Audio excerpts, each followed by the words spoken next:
So today I will be talking about social psychology. To define it, it's the scientific attempt to explain how the thoughts, feelings, and behaviors of individuals are influenced by the actual, imagined, or applied presence of other human beings. There are three main aspects of social psychology: social influence, social cognition, and social interaction. We will be going step by step through each one. Social influence deals mainly with conformity, compliance, and obedience. Just like these sheep, they conform to the mindset and behavior of the herd. Social influence tends to make people change their behavior on what they think or even how they act. Different forms of this include conforming to a behavior simply because someone else is behaving like that, compliance, which happens when you change your behavior or ideas to the same exact idea as someone else, and obedience, which changes your behavior directly because of someone's authority or wishes. It's like following the herd or the flow of traffic. Much like these sheep, social influence affects how we all act, behave, and think like one another. We do this simply to fit in and not stand out of the crowd. A form of social influence is group thinking. Group thinking occurs in areas where there is high peer pressure or pressure to conform to the group's mindset. Here is one example of group thinking in the movie Pitch Perfect. Need all hands on deck right now to come up with ideas on how to make this one stand out. Okay, you got it? Fire when ready. I want to hear ideas. Anything. Anybody. Anybody right now would be great. Anybody to talk What right if now. we got those dogs? Anybody but you. What if we got those dogs that bark jingle bells to back him up? And let me guess. Let me guess. You want those dogs to back him up because he's Snoop Dogg? Yeah. That is a really great example of a horrible idea. Take a lap. What? Take a lap. But I'm wearing skinny jeans. I don't care. Go. Let's go. I want to see knees up. Knees up, please. Guys, I should give you a little more time. A minute. You get 1 minute, 60 seconds. My time is like a toddler in a tiara, okay? Precious and short. I need really great ideas. Snoop is coming.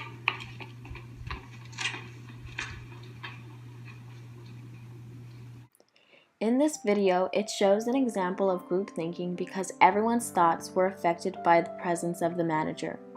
They all saw him as a leader figure, and because of this, they never questioned his authority. Even though it seemed absurd that the guy should run a lap, he complied and no one objected. The guy saw that no one else was objecting the manager even when he questioned it himself. Seeing that the group thought in a certain way, he conformed to group thinking. Since the manager had affected how the group thinks, he was able to contort how they viewed him. Next, we will be talking about social cognition. Social cognition is when someone sees how another person thinks and that changes their behavior due to that.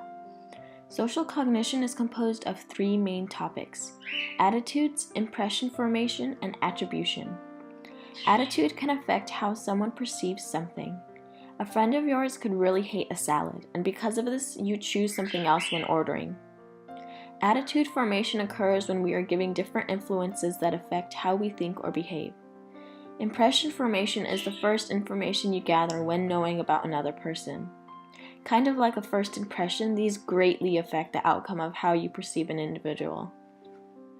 Attribution occurs when you feel the need to explain your behavior. Many people do this for external causes like changing how someone thinks of them, or internal causes like making themselves feel better.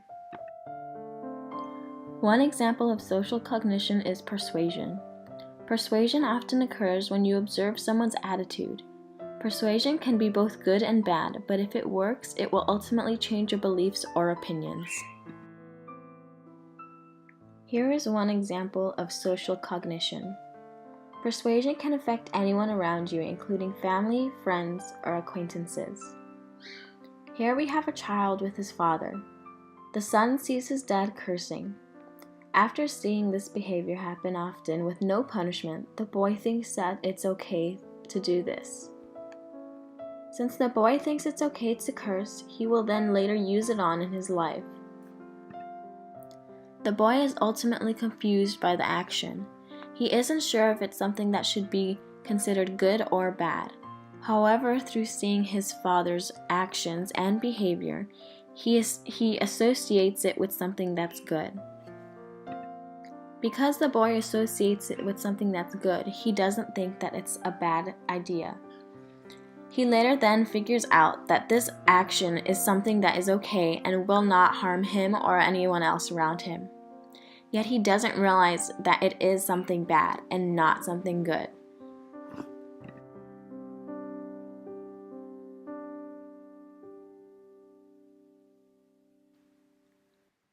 Let's say that the boy is out playing with a friend. He is in a context where he doesn't have adults around him and it's just him and another child. He's simply playing ball or catch with a friend of his. Yet suddenly the ball strikes his face. Instead of reacting in a proper way, he then curses. He does this because he figures that his father did this action as well, and since his father did it, it is something that is okay to do.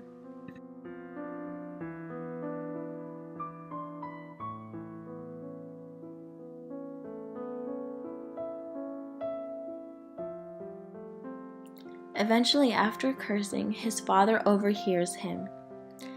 Understanding that it is something bad, his father goes over and complains to him.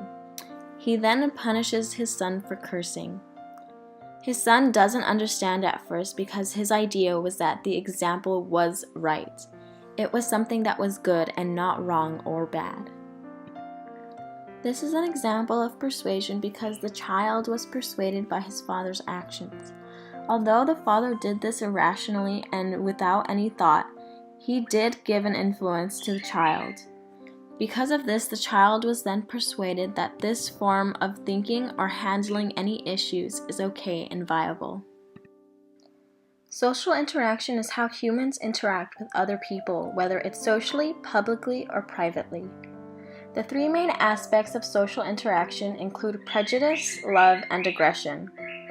Prejudice is when someone has a negative mindset of a person or a group of people. This could also be seen as a negative stereotype. Love is dealing with the physical and mental attraction between two people. Social interaction often promotes this behavior between the opposite sexes. The last aspect is aggression. Aggression occurs when someone is trying to hurt, damage, or break apart another person deliberately. This can be done both mentally or physically. One example of social interaction is when people help each other. Oftentimes, people will interact with others in a positive way. This type of behavior is pro-social. It helps the community and each person work together to unite. However, there are instances where people do not react to a bad incident by helping the other person. Instead, they become a bystander and watch a negative thing happen to someone without interacting. If there is a large group present, many people will not interact at all to help someone in need. This is called the diffusion of responsibility. Here is one example of someone helping a man in need. This is one of those feel-good stories to get you into the holiday spirit. It's about a homeless man's selfless deed turned into an outpouring of support from complete strangers. A New Jersey woman, Kate McClure, you see her here in the picture, was driving to visit a friend in Philadelphia when she ran out of gas on I-95. She started to worry. A homeless man, Johnny, approached her. He told her it was not safe in that area and gave her his last $20 so she could get gas. McClure promised she would return to repay him, and that she did. $769. God, that's amazing. She and her boyfriend set up a GoFundMe page with a $10,000 goal. In just 11 days, it has raised more than $32,000 with more than 1,000 people donating, most of them complete strangers. McClure and her boyfriend hope to get Johnny an apartment and transportation. He is a former ammunition technician. This is an example of helping others because the homeless man went out of his way to ensure that the girl was safe. In return, she started a GoFundMe and made his day by supplying this homeless man with money. Helping others provides comfort, security, and a good feeling of belonging. Helping others always creates a positive impact, so you should always do it for every chance you get.